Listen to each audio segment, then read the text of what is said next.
As part of energy sector, Iskraemeco is aware of its responsibility in the transition towards climate neutrality.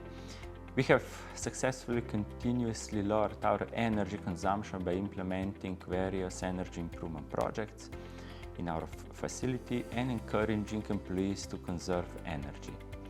Optimization went in the direction of building renovation, production consolidation, automation of our HVAC systems and LED installations, and also others different projects that contributes together to reduction of our consumption.